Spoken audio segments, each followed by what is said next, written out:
अस्सलामुअलैकुम नाजरीन, आप देख रहे हैं K92 न्यूज और मैं हूं आपकी मेजबान नाइला भट्टी। शामिल करेंगे आज की इलाकाई खबरें।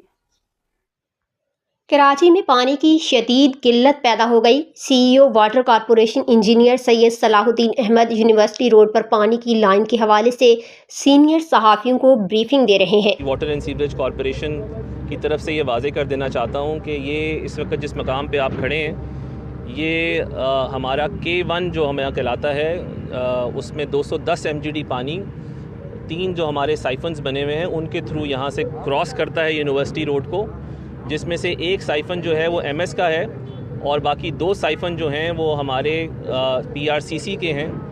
एक साइफन जो है ड्यूरिंग ये रेड लाइन का जो कॉन्ट्रैक्टर काम कर रहे थे उन्होंने 27 नवंबर को पहले इसको डैमेज किया।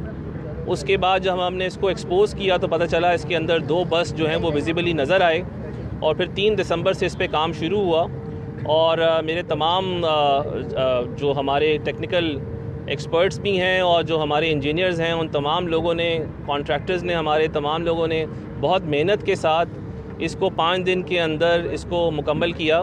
उसका रीज़न सिर्फ थोड़ा सा मैं आपको बताता चलूँ कि ये जो साइफन जो है गुज़र रहा था उसके बिल्कुल ऐन ऊपर उन्होंने इसको बस्ट किया कॉन्ट्रैक्टर ने, और जो कि नीचे डीप स्ट्रेटा तक जाना था उसके अंदर कंक्रीट भी उतार दी केसिंग के साथ। ये केसिंग आपको मेरे अकब में नज़र भी आ रही होगी, लेकिन उसमें से फिर कंक्रीट जो है वो पाइप के अंदर चली गई थी। फिर दोनों पाइपों को निकाला गया और फिर उसको MS के टुकड़े से जो है वो रिप्लेस किया गया।